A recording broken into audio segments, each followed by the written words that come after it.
Hello friends, welcome you all to your channel, that is Abhay. How are you? Fine?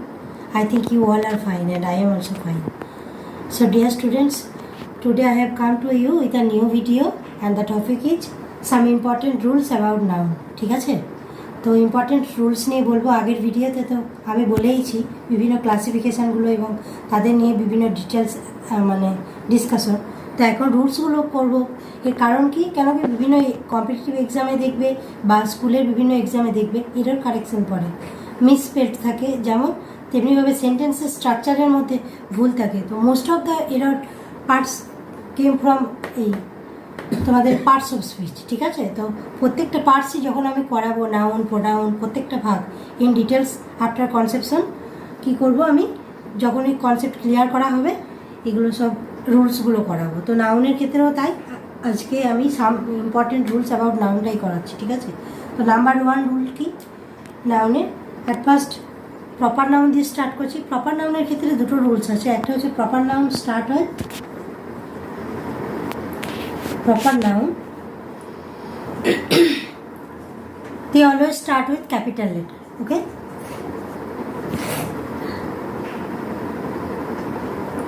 capital letter.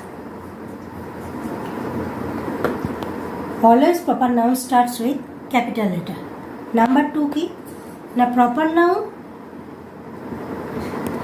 এদের কোনো plural form হয় না। ঠিক আছে? Proper নাউনের কোনো প্লুরাল ফর্ম হয় না। এটা গেল প্রপার নাউন নিয়ে মোস্ট ইম্পর্টেন্ট দুটো রুলস। এরপর আসছে কমন নাউন। কমন নাউনে সেরকম কোনো ইম্পর্টেন্ট রুলস নেই, বাট কালেকটিভ নাউন, কালেকটিভ নাউনের ক্ষেত্রে এটা ইম্পর্টেন্ট জিনিস আছে। এটা হলো, দেখো, কমন নাউন কী বলে, কালেকটিভ নাউন।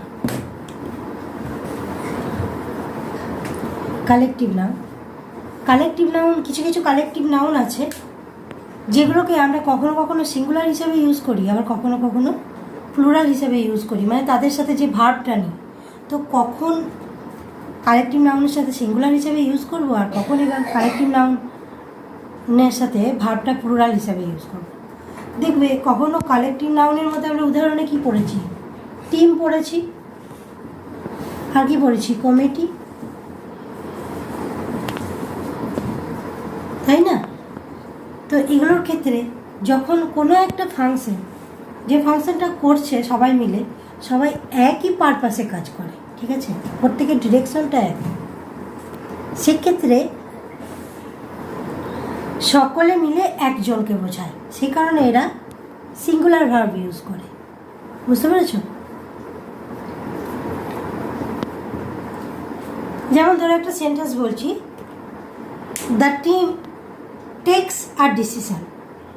সকলের টিমের যতগুলো মেম্বার আছে প্রত্যেকে মিলে একটাই ডিসিশান নিচ্ছে, মানে they all are agree with the same decision. তো সেক্ষেত্রে প্রত্যেকের ডিরেকশনটা এক, সেক্ষেত্রে আমরা টেক না বলে টেক্স বলছি। The team takes R decision. ওকে, টিমরা প্রত্যেকে একটাই ডিসিশন নিচ্ছে, দ্যাটস ওয়াই আমরা কি ইউজ করছি, টেক্স নট টেক। এটা কি ভার্ব বলো, এটা সিঙ্গুলার ভার্ব। একইভাবে যখন কালেকটিভ নাউন, বাট এদের মধ্যে যারা আছে তারা আলাদা আলাদা ডিরেকশনে কাজ করছে, বা প্রত্যেকের মধ্যে মিল নেই, কোনো একটা কাজ ডিরেকশনটা আলাদা হয়ে যাচ্ছে বা পারপাসটা আলাদা হয়ে যাচ্ছে, ডিফারেন্ট পারপাস, তখন সেক্ষেত্রে কী হচ্ছে, প্রত্যেকে যেহেতু এক নয়, আলাদা আলাদা ডিফারেন্ট ম্যাটার বলছে, তখন সেক্ষেত্রে কী করবো, আমরা কী করবো, প্লুরাল ভার্ব ইউজ করব। একটা এক্সাম্পল দিলেই বুঝতে পারবে। এই এক্সাম্পলটাই চেঞ্জ করে দিচ্ছি। এখানে কি বললাম, the team takes a decision, মানে প্রত্যেকে একটাই ডিসিশন নিচ্ছে। এখন বলছি দ্য টিম ডিভাইডেড, টিমটাকে ভাগ করা হচ্ছে, তখন কি বলবো, দ্য টিম আর ডিভাইডেড। কেন কি, এরা ভাগ হয়ে যাচ্ছে, ছিল একটা টিম, ভাগ হয়ে কি হচ্ছে, দুটো টিম হয়ে যাচ্ছে, তো আলাদা আলাদা হয়ে গেল না, সেই কারণে আমরা আর ইউজ করলাম, that's why are is used. এখানে আরটা কি, প্লুরাল ভার্ব। ঠিক আছে? The teams are divided into two parts. So student, have you understood the matter? Actually, collective noun takes two types of verb. Number one, singular verb, and number two, plural verb. But the purpose is different.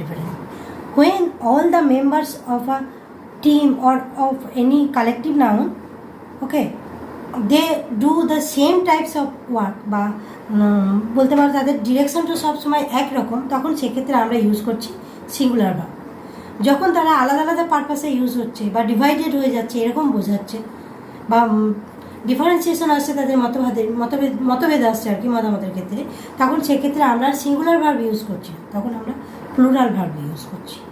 তো এটা গেল collective নাউনের ক্ষেত্রে একটা important rule, যেটা নিয়ে দেখবে প্রায়শই মানে বিভিন্ন এরর কারেকশনে দেয়। ঠিক আছে? তো প্রপার নাউন, কমন নাউনে সেরকম কিছু নেই, কালেকটিভ নাউন হয়ে গেল। এবার আসবো material noun.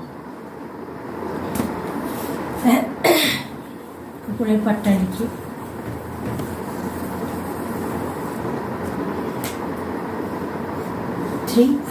Material noun. Material নাউনের ক্ষেত্রে কি বলেছিলাম, যখন পড়িয়েছি তখনই বলেছিলাম আগের ভিডিওতে, ম্যাটেরিয়াল নাউনের কি হয় না, এদের সিঙ্গুলার ভার্ব বা প্লুরাল ভার্ব আলাদা করে কিছু হয় না, এটা যেমন তেমনই থাকে। ঠিক আছে? সিঙ্গুলার প্লুরাল বলে কিছু হয় না।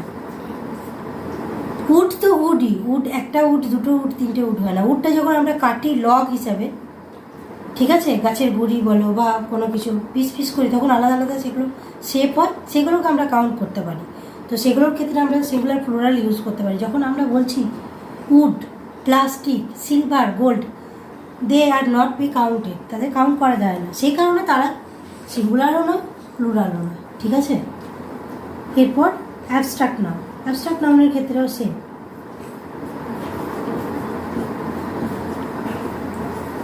অ্যাবস্ট্রাক্ট নাউনের ক্ষেত্রেও সেম হয়, এদের সিঙ্গুলার প্লুরাল হয় না। বুঝতে পেরেছ? এগুলো গেল কিছু কমন রুলস। এরপরে আরও কিছু ইম্পর্টেন্ট রুলস আছে, যেগুলো এখন আমি তোমাদের বলবো।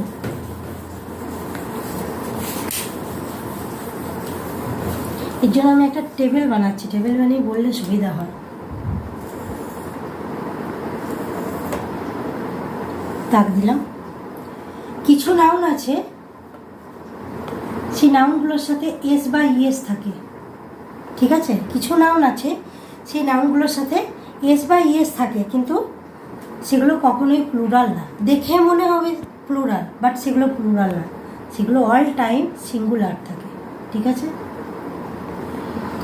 আর কিছু নাউন আছে যেগুলোর সাথে এস বা ইএস থাকে এবং এগুলো অল টাইম প্লুরাল হয়, তাদেরকে কখনোই সিঙ্গুলার করা যায় না। এক্সাম্পল দেবো বলে এই জায়গাটা রেখেছি। ঠিক আছে?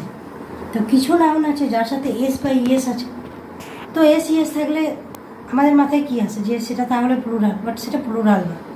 তো এক্সাম্পলগুলো দিলে তোমরা বুঝতে পারবে। তো সেই টাইপের দিয়ে এরর কারেকশন দেয়, তার সাথে ইজ হবে না আর হবে। তুমি যখন বুঝতে পারবে যে সেটা সিঙ্গুলার, অবভিয়াসলি তুমি ইজে টিক মারতে পারবে, আর না।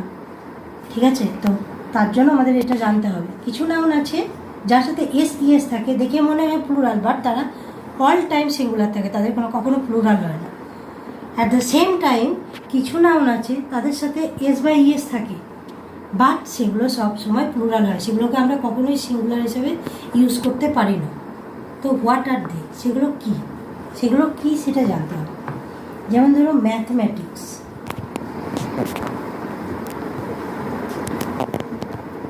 দেখবে অনেক সময় বলা হয় যে my mathematics are very weak, but সেখানে কিন্তু ম্যাথমেটিক্সটা অ্যাজ এ সাবজেক্ট ইউজ হচ্ছে না বা নাউন ইউজ হচ্ছে না, সেখানে ম্যাথমেটিক্সটা ইউজ হয় কী হিসাবে, অ্যাজ ক্যালকুলেশন সেন্সে ইউজ করা হয়। কিন্তু যখন এটাকে তুমি একটা সাবজেক্ট হিসাবে বা অ্যাজ এ নাউন হিসাবে ইউজ করবে, তখন ম্যাথমেটিক্স যদি বলে mathematics is a subject or mathematics are a subject, তো সাবজেক্টটা কী? ম্যাথমেটিক্স একটাই সাবজেক্ট, আর দেখে মনে হচ্ছে এরকম আরও আছে। ফিজিক্স, পলিটিক্স,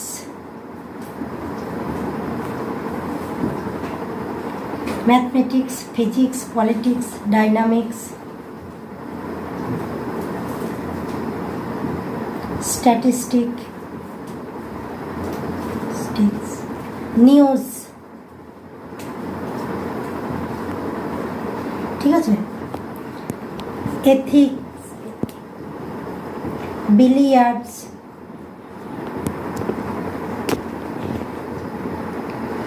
innings,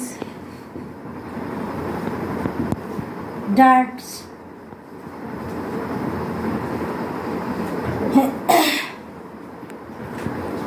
আর কি বলা যায়, লিঙ্গুইস্টিক্স,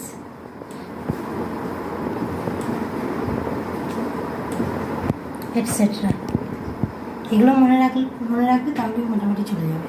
তো এইগুলো কি, এগুলো অলওয়েজ সিঙ্গুলার হবে এবং এদের সাথে সবসময় কি ইউজ হবে, সিঙ্ক ভার্ব, মানে সিঙ্গুলার ভার্ব, ঠিক আছে। অ্যাট দ্য সেম টাইম অন্যদিকে আরও কিছু নাউন আছে যেগুলোর সাথে এস বা ইএস বসে, আর বাট অ্যান্ড তারা সব সময় প্লুরালি হয়, তাদেরকে কখনো আমরা আলাদা আলাদাভাবে ইউজ করতে পারি না। যেমন ধরো trousers,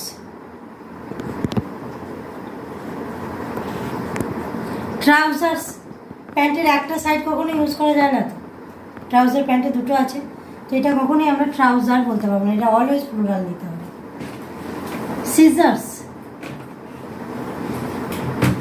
pants, okay, trousers, scissors, pants, shoes, জুতো আমরা কখনো একটা ইউজ করি না। সক্স,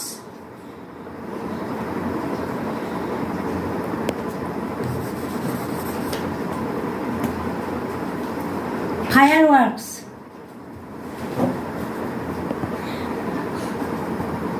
বিলঙ্গিংস, কোনো বিলঙ্গিং হয় না, বিলঙ্গিংস, ঠিক আছে।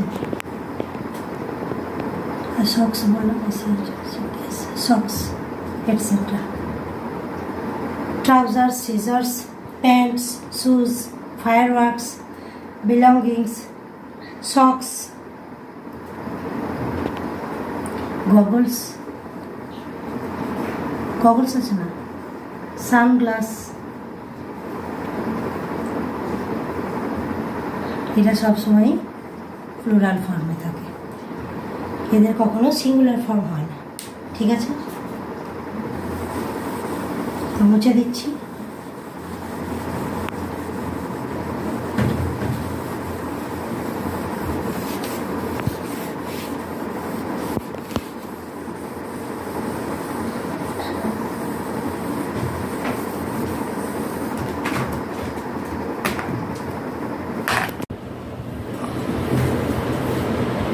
So students, আজকে এতটাই থাক, ঠিক আছে। No more today, next day we shall discuss the rest part of important rules for noun and then we shall start the topic pronoun, ঠিক আছে।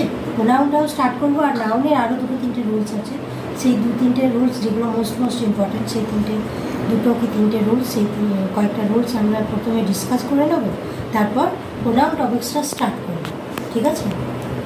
So thank you for watching my video, and remind you that if you like my video, please do like, share and subscribe my channel. Okay, thank you, bye bye.